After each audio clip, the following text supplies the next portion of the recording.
شادی کے 10 سال بعد تک سفینہ نے عبدل کا ساتھ نہیں پایا، اور ان 10 سالوں میں سفینہ کی ساس نے اسے کسی اور سے بات تک نہیں کرنے دی تھی۔ لیکن عبدل کا بھائی سفینہ پہ ڈورے ڈالا کرتا تھا اور اسے بری نظر سے دیکھتا تھا۔ اب سفینہ ہر روز اپنی گزری ہوئی زندگی کی باتیں عبدل کو بتایا کرتی، جس سے اس کے دل کا بوجھ ہلکا ہو جاتا۔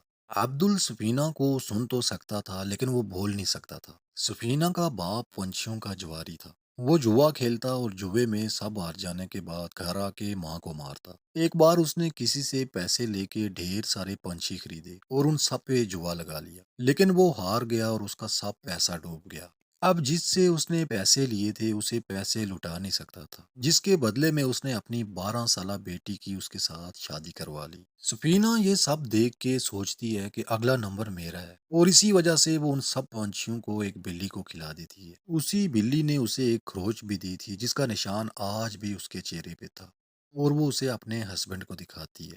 اب سفینہ اپنے ہسبینڈ کو بہت اچھے سے نہلاتی ہے اور اس کے ماتھے پہ ایک کس کرتی ہے۔ وہیں اسے عبدل کے ساتھ اپنی پہلی رات یاد آتی ہے، اور پھر اولاد نہ ہونے کی وجہ سے اس کی ساس کے تانے بھی یاد آتے ہیں۔ اگلی صبح ڈاکٹر پھر سے آتا ہے، لیکن سفینہ کے پاس ڈاکٹر کو دینے کے پیسے نہیں تھے، اس لیے وہ پھر کوئی بہانہ بنا کے اسے واپس بھیج دیتی ہے۔ اگلے سین میں دکھایا جاتا ہے کہ شہر میں پھر حالات خراب ہو جاتے ہیں، باہر بم اور فائرنگ شروع ہو جاتی ہے۔ سفینہ عبدل کو یوں چھوڑ کے نہیں جانا چاہتی تھی، اس لیے وہ اسے ایک الماری میں چھپا دیتی ہے۔ اسے چھپا کے وہ نکل رہی ہوتی ہے کہ اچانک وہاں ایک کمانڈر ایک سپاہی کے ساتھ اس کے گھر میں آ جاتا ہے۔ سفینہ انہیں دیکھ کے ایک کونے میں خنجر ہاتھ میں لیے بیٹھ جاتی ہے۔ وہیں وہ کمانڈر سپاہی کو جانے کو بولتا ہے۔ اب وہ سفینہ سے زبردستی کرنے والا ہوتا ہے کہ تبھی سفینہ اسے کہتی ہے کہ میں جسم بیچنے والی لڑکی ہوں۔ یہ سن کے اس کمانڈر کو اس پہ بہت غصہ آتا ہے اور وہ سفینہ کو گالیاں دیتا ہوا وہاں سے نکل جاتا ہے۔ اب سفینہ وہیں اپنے ہسبینڈ کے پاس ہی سو جاتی ہے۔ صبح اس کی آنکھ کھلتی ہے اور وہ دیکھتی ہے کہ کوئی ان کے گھر میں آیا ہے۔ یہ وہی آدمی تھا جو کل کمانڈر کے ساتھ تھا، اور اس نے کمانڈر کے ساتھ سفینہ کی ساری باتیں سن لی تھی۔ یہ 17 سال کا نوجوان ہوتا ہے جس کا نام عمیر تھا۔ وہ سفینہ کو کچھ پیسے دیتا ہے اور کہتا ہے کہ میں نے تمہارے ساتھ انٹیمیٹ کرنا ہے۔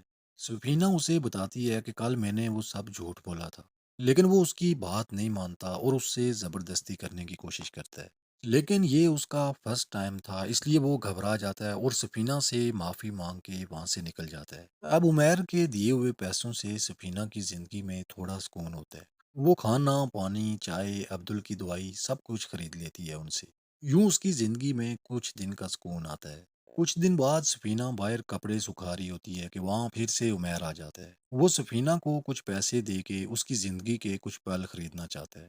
سفینہ اسے گھر کے اندر لے جاتی ہے اور ایک کونے میں لے جا کے اسے سکھاتی ہے کہ ایک عورت کا دل کیسے جیتا جاتا ہے، اسے پیار کیسے دیا جاتا ہے۔ اس کے بعد وہ آ کے یہ سب باتیں عبدل کو بتاتی ہے کہ اب اسے عبدل سے زیادہ عمیر کے ساتھ ٹائم بتانا اچھا لگتا ہے۔ ساتھ اسے یہ بھی بتاتی ہے کہ عمیر بیڈ پہ تم سے زیادہ اچھا ہے۔ کچھ دن گزرتے ہیں اور سفینہ دیکھتی ہے کہ عمیر نے اس کے گھر کا دروازہ بھی ٹھیک کروا دیا ہے۔ اب عمیر آتا ہے اور سفینہ سے اس کی زندگی کے کچھ پل مانگتا ہے۔ سفینہ اسے لے جاتی ہے اور جب سفینہ اس کا جسم دیکھتی ہے تو وہاں بہت سی خراشیں ہوتی ہیں، اور سگریٹ کے ساتھ اس کی باڈی کو جلایا بھی کیا ہوتا ہے۔ یہ سب دیکھ کے سفینہ عمیر سے پوچھتی ہے کہ یہ کیا ہے، جس پر وہ اسے بتاتا ہے کہ اس کے ماں باپ مر گئے تھے اور اسے لا کے فوج میں بھرتی کر دیا گیا تھا۔ یہ سب کچھ فوج کی ٹریننگ کے دوران کیا گیا ہے۔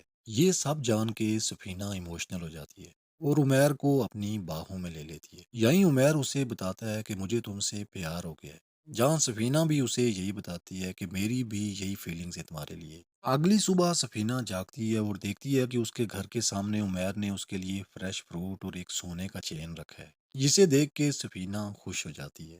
اب سفینہ کو احساس ہوتا ہے کہ اصل پیار کیا ہوتا ہے۔ وہ بہت خوش ہوتی ہے اور سوچتی ہے کہ اصل پیار تو یہ ہے۔ عبدل کے ساتھ تو زبردستی کا بندھن تھا۔ اب سفینہ بہت اچھے سے تیار ہوتی ہے کیونکہ آج عمیر آنے والا تھا، اور ساتھ ہی اپنے ہسبینڈ عبدل کو بتاتی ہے کہ وہ بہت جلد تمہیں اور تمہارے بچوں کو چھوڑ کے جانے والی ہے۔ بچوں کے بارے میں وہ اسے بتاتی ہے کہ وہ بچے تمہارے نہیں ہیں، اصل میں میری شادی ہوئی اور جب اولاد نہیں ہو رہی تھی تو میری ساس مجھے بہت گالیاں دیتی تھی۔ انہی گالیوں سے تنگ آ کے میں نے کسی اور کے ساتھ جانے کا فیصلہ کیا۔ پھر مجھے زرینہ آنٹی ایک مرد کے پاس لے گئی جہاں میں نے اس کے ساتھ راتیں گزاری اور مجھے اولاد ہوئی، جس کے بعد میری ساس بھی خوش ہو گئی۔ اصل میں مسئلہ سفینہ میں نہیں تھا بلکہ مسئلہ عبدل میں تھا۔ یہ سب سن کے عبدل، جو پوری مووی میں ایک پتھر بنا پڑا تھا، اس کی آنکھیں کھلنے لگتی ہیں۔ ہوش آنے کے بعد وہ سفینہ کا گلا دبا کے اسے مارنے والا ہوتا ہے کہ اتنے میں سفینہ اسی کے خنجر سے اسے قتل کر دیتی ہے۔ ادھر عمیر بھی پہنچ جاتا ہے جو اسے عبدل کو قتل کرتے ہوئے دیکھ لیتا ہے، اور سفینہ کے چہرے پہ بھی ایک فاتحانہ مسکراہٹ ہوتی ہے، یعنی کہ وہ عمیر کو بتا رہی ہوتی ہے کہ وہ ہمیشہ ہمیشہ کے لیے آزاد ہو چکی ہے، اور اب وہ پوری طرح تیار ہے تمہارے ساتھ ایک نئی زندگی شروع کرنے کے لیے۔ اور یہیں اس مووی کا